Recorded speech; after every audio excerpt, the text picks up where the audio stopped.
Hi, this is Carl the Landscape Guy. In this video I will show you how we complete cement bonded grouting of natural stone slabs. This chapelle forecourt is being redesigned. The natural stone slabs laid in sand have sagged over the years, forming trip hazard joints. The plates will be reinstalled later, so they will be picked up, cleaned and stored off to the side. The dirt is excavated out to the planned size and a base layer of mineral crushed stone is prepared and compacted. Then we set the frame stones.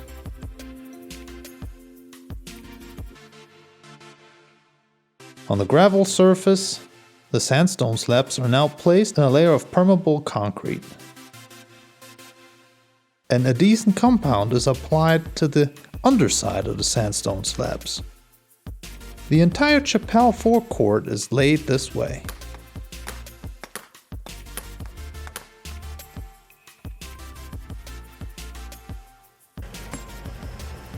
Meanwhile, the work for the sandstone wall has started.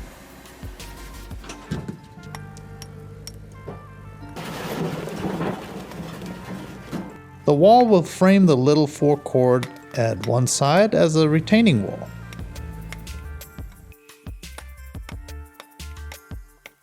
You will find a detailed video about natural stone masonry on my channel. I'll also link it at the end of this video.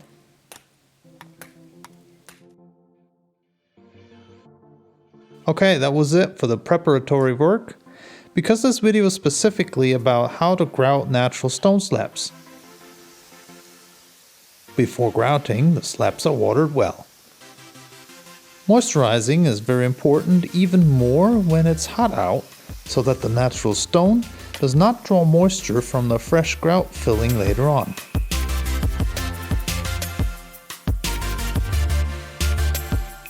For mixing, we fill a bucket with water.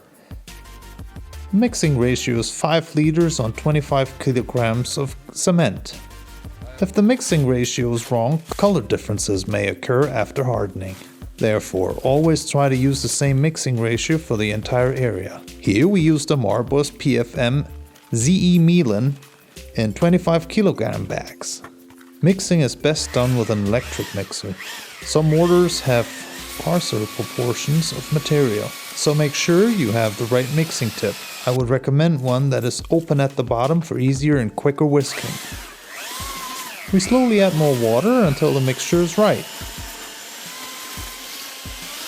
For very narrow joints, the mixture can be a little thinner, so add more water. These are joints widths of about 1 to 3 inches. With these wider joints, the material can be mixed with a little less water, making it a little thicker.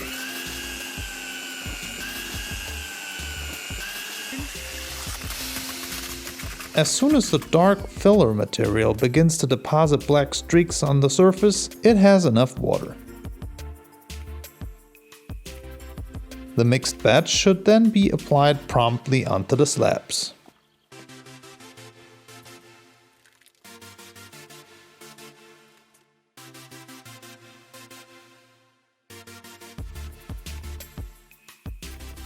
Since the mortar starts to thicken immediately, we start to work it into the joints right away. The joints are to be well filled and the excess material is to be pulled off.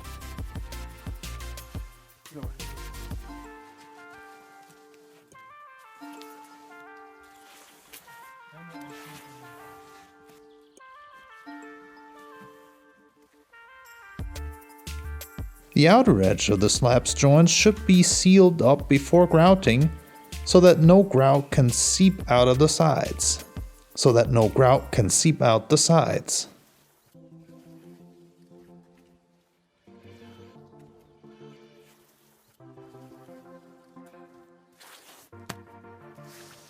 The quicker the excess material is removed, the less it needs to be washed off later.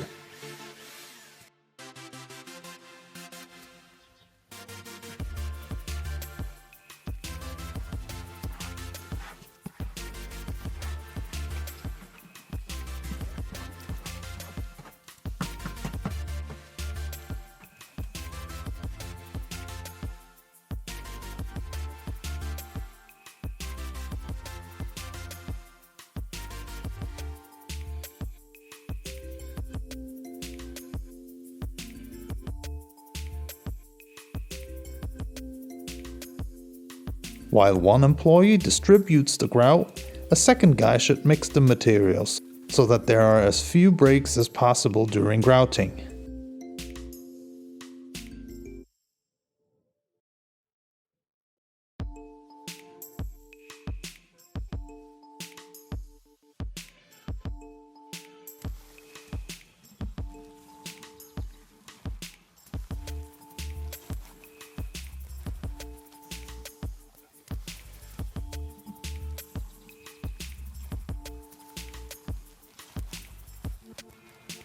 If the mortar becomes too thick, it can be slightly re-wetted with some water.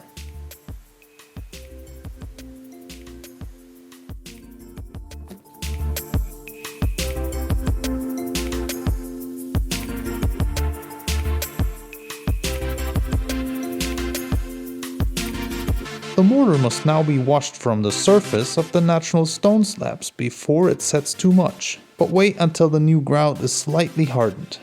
There are two methods for cleaning the slabs that we would suggest. For the first one, it is smart to lay out a wooden board to protect the new grouts. For washing, a professional wash box should be used and filled with clean water. Then the natural stone surface is washed with a sponge board.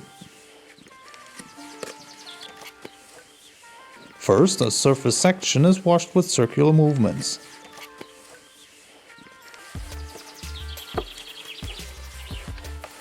This loosens the mortar from the surface and smaller grooves.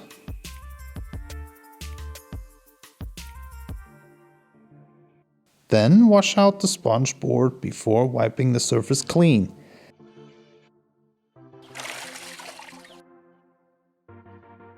It is important to pull always in one direction and put the sponge board down on its entire surface.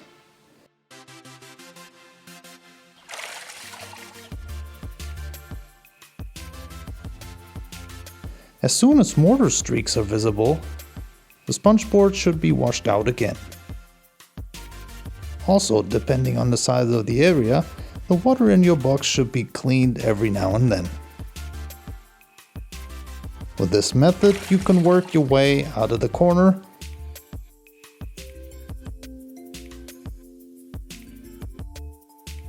For surfaces with a higher proportion of joints, it is possible to easily pull out the joint with the sponge.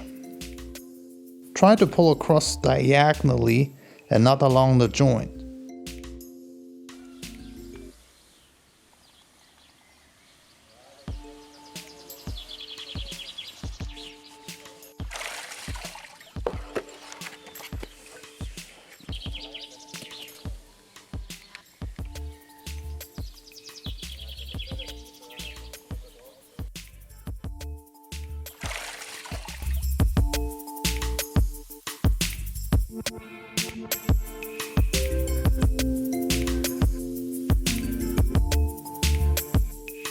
For deeper spots, a regular cleaning sponge can be used, but this is not suitable for washing larger surfaces.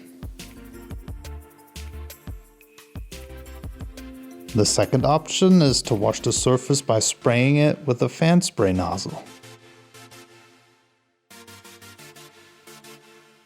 This method speeds up the progress but requires more attention and practice.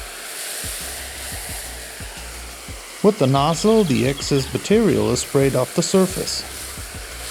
The intensity of the beam can be varied by the distance. You should start in a corner and work your way out. A coworker should help with a squeegee to remove excess water from the surface. The jet of this Gardena nozzle is very appropriate for this. Without practice, however, this method can easily flush out the new grout. And here's the result.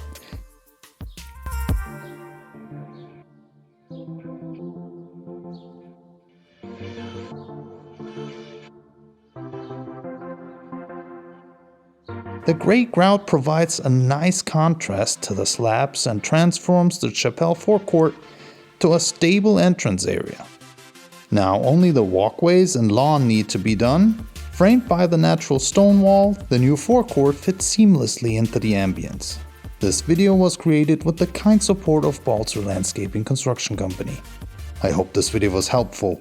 You can find product links in the video description. Please subscribe to my channel for more videos. If you enjoyed the video, write me a comment, hit the thumb up and share the video with your friends and colleagues.